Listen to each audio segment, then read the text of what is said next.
History in print. Every story you're about to hear is real.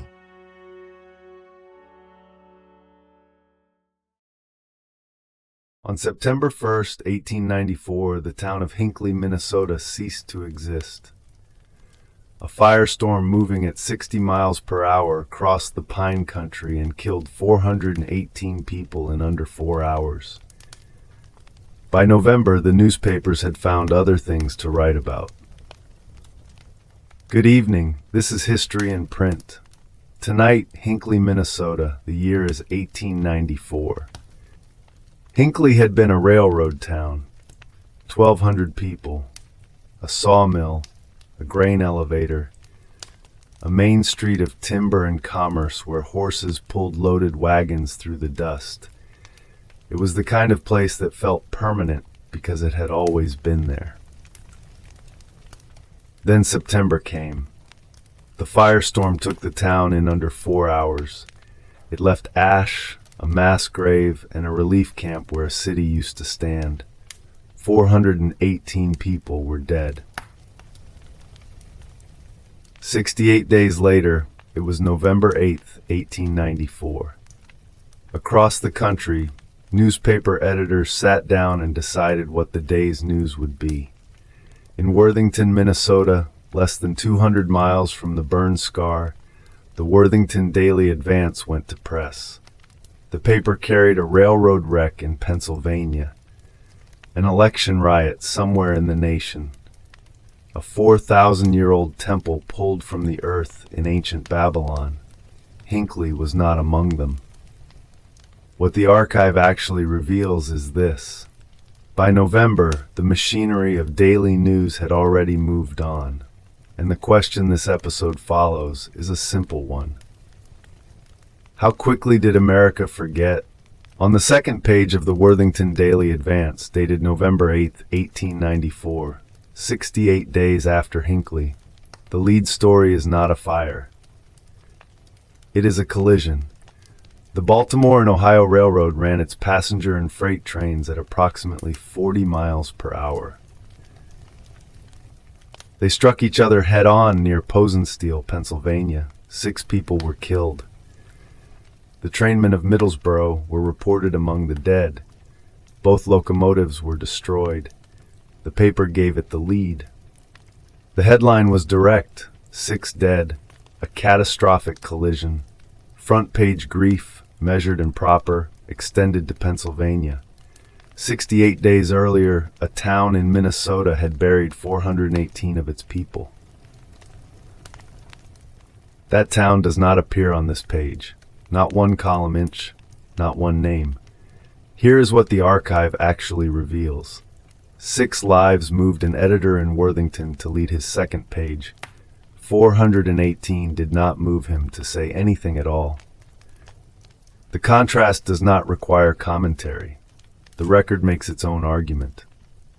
Below the railroad wreck, the same page carried a fragment, a headline only, its details lost to damaged print, referencing a fatal election riot somewhere in the country. Deadly civil unrest on voting day, also front of mind, also more present than Hinckley. And further still on that same issue, buried in the local notes, excavations near ancient Babylon had extended the known history of the human race by nearly 10 centuries. A 4,000-year-old temple, 180 rooms, tons of tablets. Minister Terrell in Constantinople estimated it would require 60 volumes to document what had been found.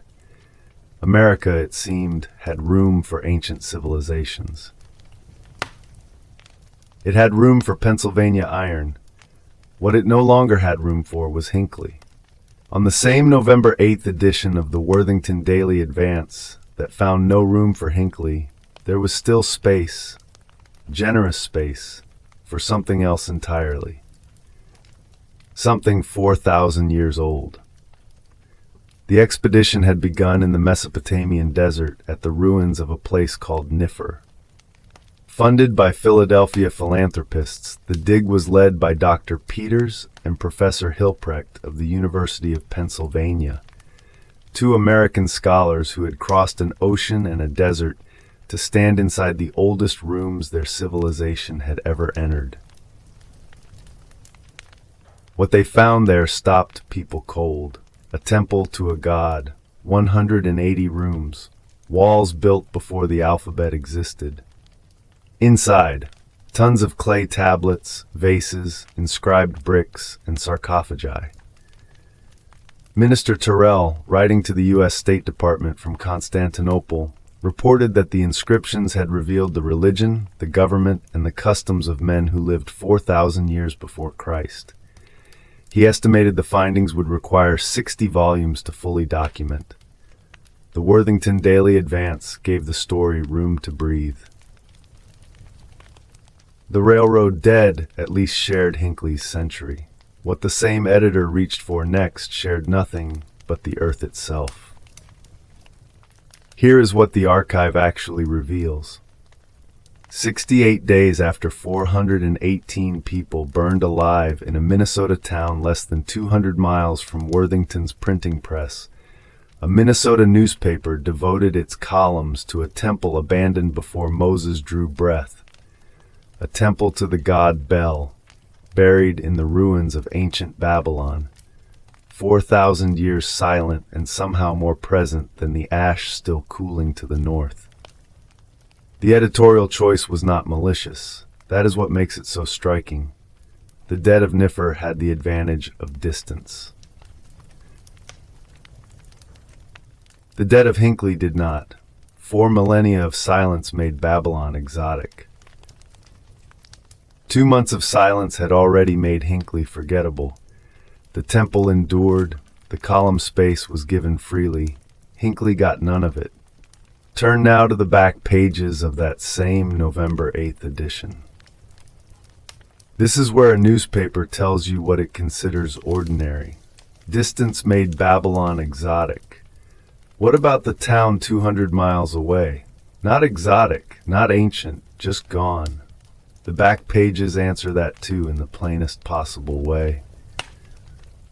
Here, ordinary life had simply resumed. 2 names, 2 small items, the quiet proof that the world had moved on. Attorney Air Bite was a fixture of the southwestern Minnesota legal circuit, a man so reliably present at every Worthington term of court that the Daily Advance could joke about his absence. The paper noted with dry humor that a term of court without Air Bite would be a lonesome conclave. Attorney Lammers of Heron Lake had also passed through town that morning on legal business. 2 lawyers, 1 courthouse, the ordinary machinery of a Thursday. Then there was Mr. Bellisfield. He had spent time at the Adrian Democrat, learning the trade, setting type, filling column inches. Now he had taken a new position with a Worthington publication. The Daily Advance marked his arrival in a single brief item. No ceremony, just a name-changing desks.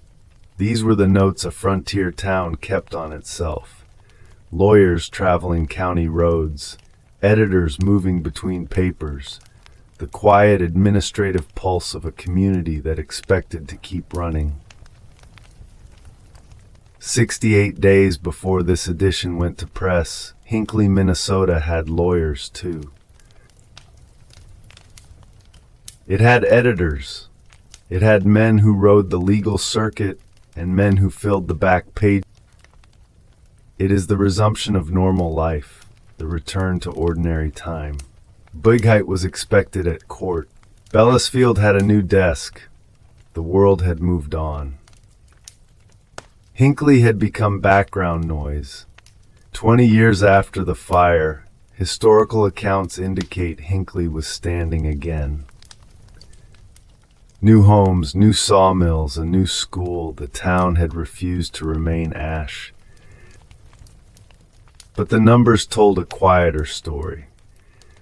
Historical accounts indicate the population after the fire was recorded as significantly reduced from its pre-fire levels, though independent sourcing for specific census figures is required before broadcast. Some of those missing were dead. Others had simply gone somewhere else and never come back. By 1944, 50 years on, historical accounts indicate the Hinckley fire had become one of the most documented disasters in Minnesota history. Studied in schools, marked with monuments. The state, by most accounts, erected a granite memorial at the mass burial site, set among pine trees that had grown back tall, as if the forest itself were trying to reclaim what had been taken. And then in 1994, 100 years after the fire, a museum opened in Hinckley, dedicated entirely to the survivors and the dead, 418 of them. Here is what the archive actually reveals. The newspapers of November 1894 had moved on in 68 days, filling their pages with railroad wrecks, ancient temples, and courthouse gossip. 68 days. That is how quickly the press moved on. But the press was not the only institution keeping the account.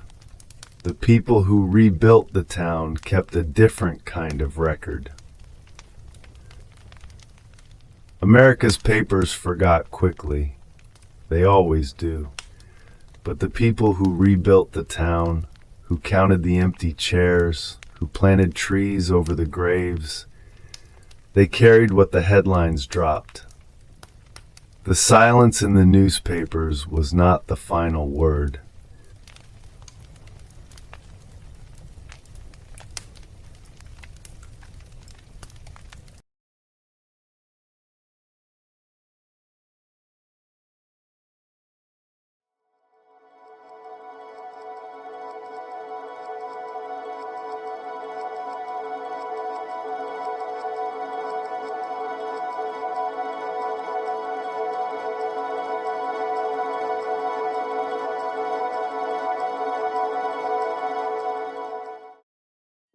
Every word you just heard came from the original newspapers.